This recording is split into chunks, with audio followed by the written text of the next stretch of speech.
Assalamualaikum warahmatullahi wabarakatuh. Nama saya Askia Fiatun Najwa Wahyudi dari kelas 12 MIPA 4. Hari ini saya ingin menjelaskan tentang pemberontakan PKI 30 September 1965 yang udah sering kalian dengar.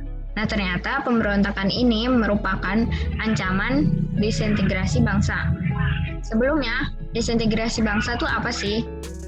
Disintegrasi bangsa menurut Kamus Besar Bahasa Indonesia merupakan keadaan tidak bersatu padu, keadaan terpecah belah, keadaan hilangnya keutuhan atau persatuan atau perpecahan. Atau dapat disimpulkan juga bahwa disintegrasi bangsa adalah memudarnya kesatupaduan antar golongan dan kelompok yang ada dalam suatu bangsa yang bersangkutan. Nah, disintegrasi bangsa ini memiliki 3 unsur. Yang pertama ada konflik ideologi, yang kedua konflik kepentingan, yang ketiga ada konflik kenegaraan atau sistem pemerintahan. Selanjutnya kita akan bahas tentang kejadian pemberontakan PKI pada 30 September 1965. Kejadian ini merupakan gerakan yang bertujuan untuk menggulingkan pemerintahan Presiden Soekarno. Nah, namun hal tersebut bukanlah tujuan utama dari gerakan ini. Tujuan utamanya mengubah Indonesia menjadi negara komunis dengan mengubah ideologinya yang sebelumnya ideologi Pancasila menjadi ideologi komunis. Gerakan ini dipimpin oleh D.N. Aidit yang saat itu merupakan ketua dari Partai Komunis Indonesia.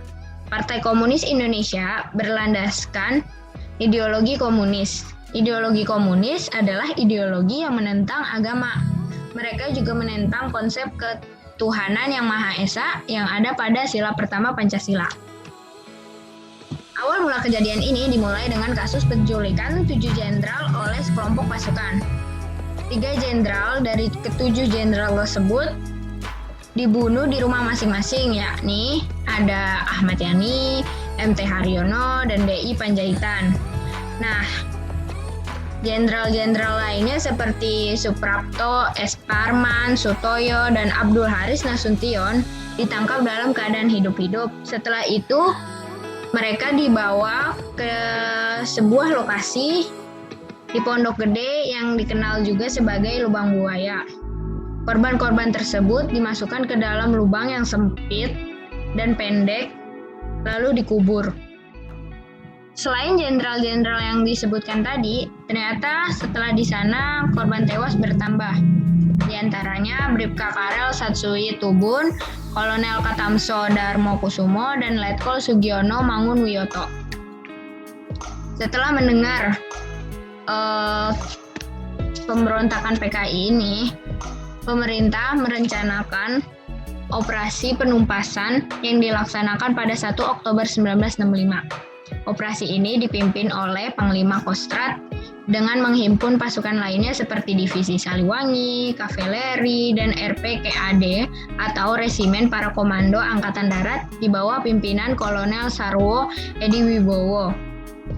Pada 3 Oktober, jenazah-jenazah tersebut yang telah dikubur dalam sebuah lubang sempit ditemukan.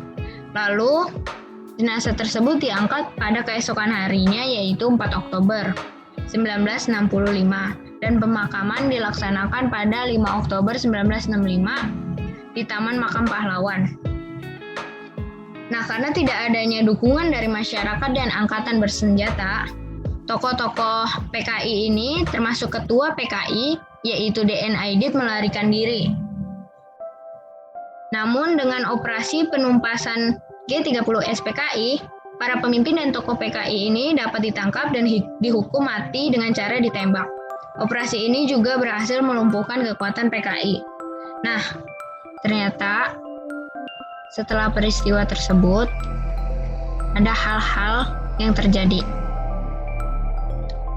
yaitu tentu saja memberikan dampak negatif dalam kehidupan sosial dan politik masyarakat. Setelah peristiwa tersebut berakhir, kondisi politik Indonesia masih belum stabil. Situasi nasional sangat menyedihkan. Kehidupan ideologi nasional belum mapan. Sementara itu, kondisi politik juga belum stabil karena sering terjadi konflik antar partai politik.